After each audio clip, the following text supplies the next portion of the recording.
Кириш сөз. Биздин бүгүнкү каарманыбызды убакыттын өтүшү менен көбүрөөк сүйө турган жемиш.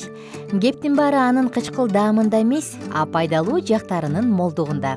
Эмесе, анын аты грейпфрут. Тарыхы.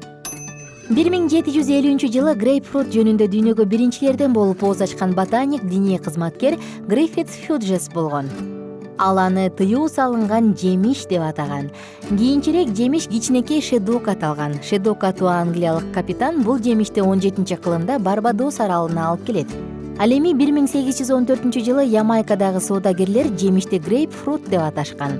1880-жылдардан тарта жемиш Америка Кошмо Штаттарына, Бразилия, Израилге кеңири таркап кеткен. 20-кылымда грейпфрут дүйнөнүн жемиш рыногунда алгачкы орунду ээлеген. Кызыктуу фактылар. Таңзаардан бир даана грейпфрут жеп койсо, жакшы маанай жана сергектик бир күн бою жетет. Цитрус организмди стресс жана депрессиядан сактап турат. Курамы. Грейпфруттун 92% суудан турат. Анын жемишинин курамында бир аз углевод, аз гана өлчөмдөгү белок жана липид заты бар. Курамында С витамини дагы кездешет. Минералдык туздар жөнүндө сөз кылсак, натрий жок койсе, бирок калий, кальций жана магний көп өлчөмдө.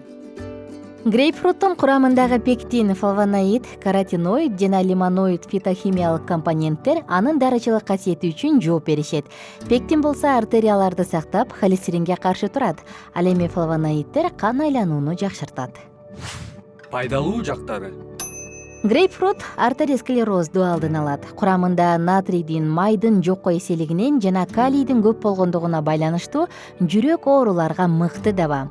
Зара кубалоочу жана кан айланууну жакшыртуучу касиетке ээ болгондуктан грейпфрутту гипертониядан жабыркагандар жеши керек. Канды тазалоо максатында күнүгө эртең менен ачкарын 1 стакан жемиштин ширесин ичүү сунушталат. С витамини жана флавоноиддердин натыйжасында иммундук системди дагы жакшы чыңдайт. Ашыкча салмактуулук менен күрөшкөн адамдарга дагы жакшы жардам берет. Грейпфрут башка цитрус жемиштериндей эле ракка каршы туруучу мыкты жемиштердин бири. Колдонуу. Жемишти бүтүн бойдон ак жел кабыгы жана бөлүктөрү менен кошо жеген жакшы. Анткени пектин заты ал жакта көп болот. Грейпфруттун ширеси апельсин жана лимондун ширеси сыяктуу пайдалуу. Жемиштин жардамы менен дарыланууну каалагандар жемиштин өзүн жеп, же жөн гана ширесин ичсе дагы жакшы таасир алышат. Ал үчүн күнүгө ачкарын 1 стакан суук же 1 даана грейпфрутту жеш керек. Ошентип күнүгө бирден кошуп отуруп 5 даанага жеткирүү зарыл. Анан кайрадан күнүгө 1 даана жемиштен же 1 стакан ширеден кемитип отуруп, баштапкы абалга жетебиз. Кийинки 5 күн аралыгында күнүгө 1 гана даана грейпфрут жеп туруу керек. Ошентип 2 апталык дарылоо курсун аяктайсыз. Жыйынтык. Кээ бир адамдар рахат алуу үчүн ден соолугуна зыяндуу ачуу суусундук ичимдиктерди ичишет.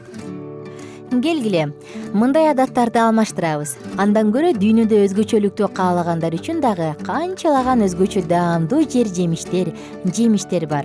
Мына ошолорду жеп, жакындарыбызды кубантып, саламаттыгыбызды чыңдайлы.